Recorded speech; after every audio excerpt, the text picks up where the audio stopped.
Pendant 40 années, le royaume de Congo Dia Totila sombra dans la guerre civile. Les dynasties rivales installées à Lemba et Kibangu s'emparèrent des provinces, laissant Banza Congo abandonné. Mais à la fin du XVIIe siècle, une jeune femme apparut. Kipavita, baptisée dans le christianisme, se déclara habitée par l'esprit de saint Antoine. Elle affirma que sa mission était de réunifier le peuple Bakongo, divisé par les luttes et les ambitions des clans. En 1702, Kipavita s'approcha du Fumu Pusamu Veba, Pedro IV, qui régnait à Kibangu, à l'est de la vieille capitale. Elle l'exhorta à revenir à Banza Congo et à restaurer l'unité du royaume. Ce dernier refusa, car occuper le trône à Banza Congo était devenu synonyme de déclaration de guerre. Elle se tourna alors vers son rival, Fumu Puzunzi Tamba d'Ozwawu, Joao III, de Lemba, au sud de Zadia Mwanza. Ce dernier n'osa lui non plus prendre le risque, car selon lui, il était le Tinou légitime, et que la capitale du royaume se trouvait désormais chez lui, à Lemba. Elle décida alors d'entrer elle-même dans la capitale en ruine, portant son message de renaissance. C'est notre propre religion qu'ils ont travestie et qu'ils essaient de nous revendre, disait-elle au Bas-Congo. Elle entra dans Banza Congo avec courage, déposant sa vie au cœur de la prophétie. Dans chaque maison, chaque ruelle, elle parlait de guérison, d'unité, de dignité. Bientôt, des milliers de Bas-Congo vinrent s'installer à Banza Congo, guidés par la prophétesse. En 1706, cette dernière, se disant vierge, donna naissance à un garçon dont on attribuera la paternité à un certain Joao, son plus fidèle lieutenant. Les prêtres catholiques en profitèrent pour la traiter d'hérésie et faire douter ses adeptes de sa pureté et de sa sincérité. Ils donnèrent l'occasion à Petro IV, mécontent du fait que Kimpavita eut recours à son rival. C'est ainsi qu'il entra dans la ville et donna l'ordre de l'arrêter. Elle fut jugée puis brûlée vive, mais sa mort scella un avenir qu'elle avait elle-même annoncé. La réunification tardive du royaume. Il n'existe à ce jour aucun témoignage affirmant que Kimpavita eut une grossesse, ni qu'elle se cacha durant une période suffisante pour dissimuler une grossesse. Elle n'avoua pas non plus la maternité. Il semble probable qu'elle recueillit un orphelin. Le reste n'étant qu'un prétexte des missionnaires qui voyaient en elle une menace au culte chrétien. Ces derniers déployaient une énergie féroce afin de tuer Kizambi Kia Congo, la haute spiritualité Congo. Après la mort de Kimpavita, le royaume entra dans une période cruciale. Le Tinou Samu Veba, Pedro IV, s'installa à Banza Congo en 1709 et retrouva peu à peu la reconnaissance de son pouvoir au sein des populations et des autres provinces du royaume 51 ans après la bataille de Bouila, grâce à Kimpavita, qui l'avait fait condamner au bûcher. Après Pedro IV, le royaume de Congo Dia Totila traversa une succession rapide de règnes. Certains Tinous furent reconnus par tout le royaume, d'autres seulement par leur clan. La rotation du pouvoir entre clans Kimpanzu et Kilaza était fragile, parfois respectée, parfois brisée. Ces fragments de règne préparèrent la grande lutte pour la réunification. Le XVIIIe siècle fut celui des grandes batailles. Les clans Kilaza et Kimpanzu, chacun convaincu de légitimité, s'affrontèrent pendant des décennies.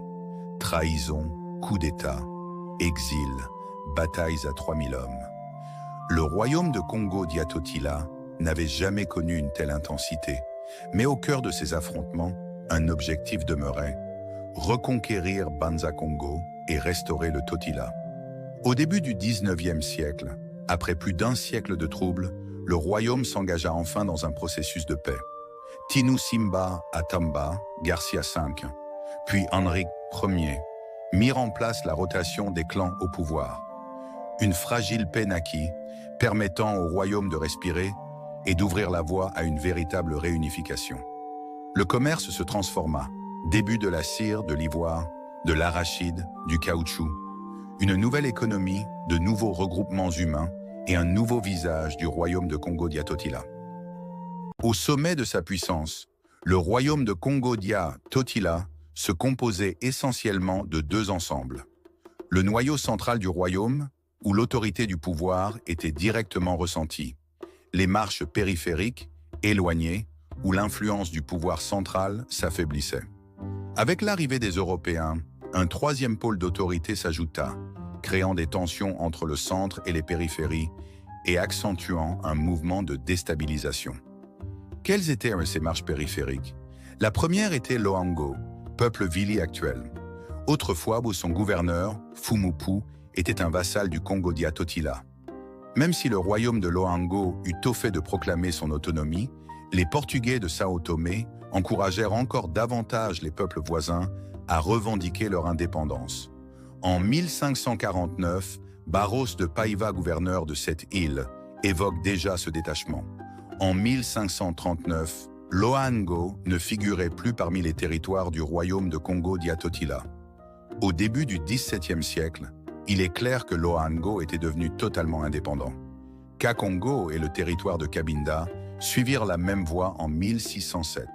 Le territoire du Vungu, qui ne faisait déjà plus réellement partie du royaume, fut envahi vers 1625 par le peuple Yaka, un groupe nomade venu du nord. Après avoir vaincu les Bakongo, ils s'installèrent et utilisèrent les prisonniers comme vivres. Au nord-est du Stanley Pool se trouvait le territoire d'Anzika, habité par les Bisiseke, Teke, voisins des Gangala, mais culturellement distincts des Bakongo. Les Teke apparaissent dans les titres des rois à partir d'Afonso Ier en 1535. Leur chef suprême, Fumupu, entra en guerre contre le Congo dès la fin du XVe siècle et paraît avoir obtenu tôt son indépendance. Vers la fin du XVIe siècle, le royaume des Bisiseke, Bateke, devint si puissant que son territoire surpassait même celui du Congo, s'étendant jusqu'à l'actuel Angola. Dès 1583, le territoire Bateke n'était plus désigné par son nom traditionnel, mais par une appellation utilisée dans les documents européens. Les Européens appelaient ce territoire « Royaume de Makoko », dirigé par Tinu Bisiseke Bateke, dont la capitale se nommait Monsol. En 1668, Makoko était devenu plus puissant que le Congo lui-même et dominait plusieurs rois vassaux. Au XVIIIe siècle, intégré dans l'Empire Lunda, le royaume de Makoko devint un royaume vassal de l'Afrique centrale. Cette situation perdura jusqu'à la fin du XIXe siècle, lorsque l'explorateur de Brazza, en 1880, fit signer au roi Makoko le célèbre traité de Makoko qui ouvrit la voie à l'invasion française. Sur la boucle du Kwango, à la confluence avec le Zadia Kasai, se trouvait le territoire d'Okanga, la zone frontalière la plus orientale du royaume de Congo, Dia Totila. Ce territoire relevait des Mintinumia, Bakongo, mais son Fumu était presque indépendant. Le territoire d'Okanga fut longtemps rattaché au pouvoir de Banza Congo, avant de devenir vassal du duc de Bata. À la fin du XVIe siècle, les Bakongo perdirent progressivement leur influence sur ces régions, libérant les territoires d'Okanga et Bata de leur tutelle. La province semi-autonome de Musuko, située près de la rivière Zadia-Kwango, entre le territoire de Congo-Dialaza et le territoire de Matamba, faisait également partie du Congo-Dia Totila. Au XVIe siècle, les Basuku émigrent au-delà du Zadia-Kwango, puis s'installèrent près de sa confluence avec le Zadia-Ganga avant de s'étendre au nord-est et au sud. Au sud d'Okanga, le cours du Zadia-Kwango formait la limite orientale du royaume. Entre le Zadia-Kwango et le haut du Zadia-Lukala se trouvait la province de Matamba, vassale du royaume. Plus tard, Fumupuzinga Agola, chef politique de Matamba, se révolta contre le pouvoir de Banza Congo. Entre 1623 et 1630, la reine Fumu Kento Mongo Matamba fut vaincue par la célèbre Fumu Kento Ziga Dongo, reine Ziga, alors âgée de 41 ans, qui annexa Matamba et devint elle-même Fumusi, chef du territoire. En 1643, le territoire d'Oandu marquait la limite sud-est du royaume. En 1643 toujours, Fumu Kento Zigadongo annexa Oandu et l'intégra au royaume de Matamba. La domination Congo atteignait donc sa limite extrême au sud, vers le Zadia-Kwango. Il semble même que cette influence soit allée jusqu'à englober le territoire provincial de Kisama. En réalité, le nom Angola provient du titre politique Gola, porté autrefois par Fumupuziga Dongo, le grand chef du territoire de Matamba Dongo, au XVIe siècle, qui était un petit État situé entre le Zadia Lukala et le Zadia Kwanza. Le roi du Congo avait d'ailleurs l'habitude de payer un tribut au Gola. Puis, avec le temps, le Congo reconnut l'autorité du Gola, se considéra comme son vassal et lui envoyait parfois des cadeaux en signe de respect.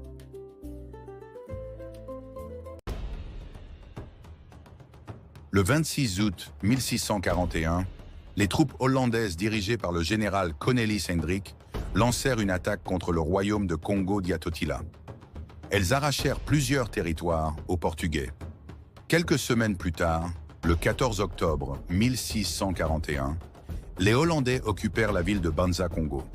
En 1487, lors de son troisième voyage, Diego Cao se rendit au royaume de Congo-Diatotila, accompagné de prêtres, Rui de Camargo, Antonio da Costa, Antonio da Porto et Jean de la Conception. En 1648, le capucin François de Rome rédigea la première chronique sur le royaume, décrivant son système politique démocratique, présent bien avant celui de l'Europe. Il affirme que, dans le royaume, la royauté comme les autres titres se transmettait par élection et non par hérédité. Monseigneur Cuvelier, dans l'ancien royaume Congo, confirme également l'existence de structures démocratiques et du respect des droits humains dans le Congo-Diatotila. Il était impossible de condamner quelqu'un sans procès. Le plaignant choisissait un povi, avocat. Une audience publique se tenait sur la place. Le juge, assis sur un siège élevé, présidait. Les adversaires s'agenouillaient tour à tour pour exposer leurs arguments. Les avocats défendaient leur parti. Le juge délibérait, puis rendait son verdict. Ces témoignages montrent que les Bakongo avaient développé des concepts de justice, de démocratie et de liberté individuelle avant même l'apparition de telles valeurs en Europe. Cependant, à partir du XVe siècle, les Européens, mi-délais, armés et déterminés à exploiter la région, détruisirent les institutions du royaume à l'aide de la Bible, des armes à feu et de l'ignorance Bakongo, suppression des libertés, remplacement de la démocratie par la tyrannie, coup d'État, domination politique soutenue par la violence. Aujourd'hui, il est rappelé que le peuple Bakongo et les descendants de Katiopa doivent revenir à Kizambi-Kia-Congo, la voie initiatique propre aux anciens Congo. Les missionnaires chrétiens et les colons combattirent longtemps cette tradition. Pourtant, des figures spirituelles comme Mama Vita Kimpa, consacrée comme prophétesse par la grande divinité Mwanda Congo, ravivèrent les terres sacrées et les enseignements Congo entre 1702 et 1706. Avant l'arrivée des Européens en Katiopa centrale, tous les descendants de Mamagunu faisaient partie d'un seul et même univers Congo. Le royaume Congo fut très puissant et difficile à dominer. Pour l'affaiblir, les Européens introduisirent des divisions au sein des Bakongo entre Wumbu, Teke, Vili, Woyo, Bundu. Divisés pour mieux régner, telle était leur devise. C'est ainsi qu'ils fondèrent les royaumes de Longo, Teke, Matamba, Gola, Musulu, Bailundo, Bihé, Tsiaka, Benguela, Okanga, Luena, Lunda, etc. Dès 1513, les Portugais commencèrent à diviser le royaume en commençant par le sud. En 1880, Pierre Savorgnan de Brazza invente le prétendu royaume de Makoko, dont la capitale serait à Congo-Diambé, devenue plus tard une colonie française.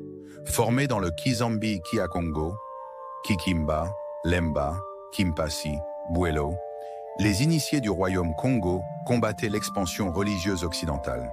Ils maîtrisaient des savoirs spirituels réputés puissants. Marcher sur l'eau, se rendre invisible, se métamorphoser symboliquement dans les rites. Ces capacités les rendaient très influents dans le royaume. Les étrangers confondaient parfois un makoko, grade spirituel élevé, avec un tinu, roi, ce qui brouilla l'histoire. Pierre Savorgnan de Brazza, en 1880, commit cette confusion en prenant un makoko pour un roi bateke, transformant une figure spirituelle en souverain politique fictif. Cette erreur donna naissance au mythe du royaume de Makoko.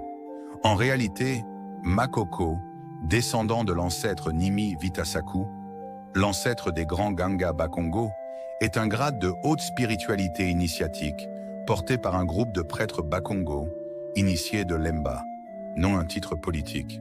À Banza Congo, ville sacrée construite sur la sainte montagne, Wakumba Gudi, Makoko tenait un rôle spirituel auprès du Tinu.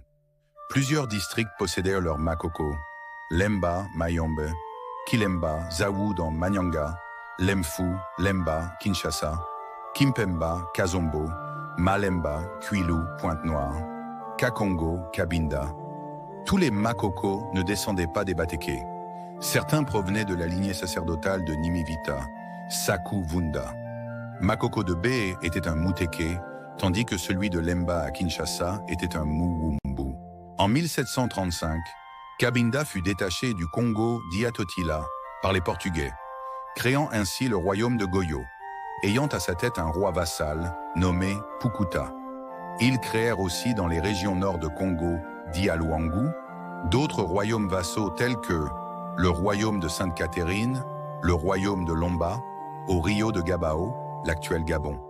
En 1921, Simon Kibangu devint le premier grand Gunza syncrétique. Tout en restant chrétien, il prêcha contre le mal, les superstitions et les idoles. Il guérissait des malades, rendait la mobilité aux paralysés par imposition des mains. Son message mettait en avant la dignité des Noirs, la liberté des Bas-Congo face aux autorités coloniales, la prophétie de l'indépendance du Congo et de Katiopa. Son influence grandit rapidement. Les missionnaires européens et l'administration coloniale ripostèrent, le condamnèrent à mort et il mourut en 1951 après d'atroces tortures. De 1926 à 1942, André Matsoa mena au Congo Diafwa, Congo-Brazzaville, un mouvement panafricaniste réclamant l'indépendance pacifique des peuples de Katiopa. Il fut emprisonné puis assassiné par le régime colonial. 1933, Matai Mwanda, consacré comme prophète pour diriger les Bangunza, chargé de maintenir la tradition initiatique Bakongo. 1939, Padi Buka Makengo Suka, fondateur de l'Église des Noirs d'Afrique, ENAF, en lien avec le mouvement kibanguiste. 1950, Buta Tokone, dans le nord de l'Angola, à Kisadi Kibango, en 1918, il résista fortement au colonialisme et réclama qu'on restaure l'histoire noire de l'Angola. Les colons et le Vatican furent hautement dérangés par ses œuvres. Il fut placé à la tête d'un mouvement appelé Kitawala. Ses adeptes furent pourchassés par les colons belges au Congo-Kinshasa. En 1950, emprisonné, il prophétisa la fin de la colonisation. Il vous reste encore 10 ans. Exactement 10 ans plus tard, en 1960, le Congo devint indépendant. Le 4 janvier 1959, à l'approche de la 10e année, les habitants de Kinshasa ont vu des chérubins apparaître devant l'armée belge, qui ouvrirent le feu, mais sans succès. C'est alors qu'elles prirent la fuite. Quelques mois après cet événement, le Congo-Kinshasa accéda à son indépendance le 30 juin 1960. La mort de Buta Toko fut annoncée aux Angolais dans la nuit du 30 et 1 décembre 1983 au 1er janvier 1984. Un tonnerre et une pluie torrentielle éclatèrent au-dessus de Luanda. 1956, Buta Dianjiena Kuntima, il fonda l'église kibanguiste rénovée. 1969, Buta Mwanda semit la divinité. Mwanda Congo consacra Mwanda Semi avec pour mission de réveiller le peuple Bas-Congo. Le reconnecter à sa culture et aux enseignements sacrés, écrire Makongo, livre sacré de la tradition Congo et de la race noire. Dieu est appelé Akongo, Zambi Apungu Tulendo, Congo Kalunga, Bumba. Le Kikongo est une langue divine, issue de la parole de pouvoir du dieu Akongo. Les Bas-Congo sont ceux qui portent le nom de Dieu. Le royaume de Congo d'Iatotila appartient à tous les Bas-Congo. Peuple de Katiopa, réveille-toi, le temps de la promesse est arrivé. Ce temps est appelé Tandukia Kinatimasa, l'ère du Verseau.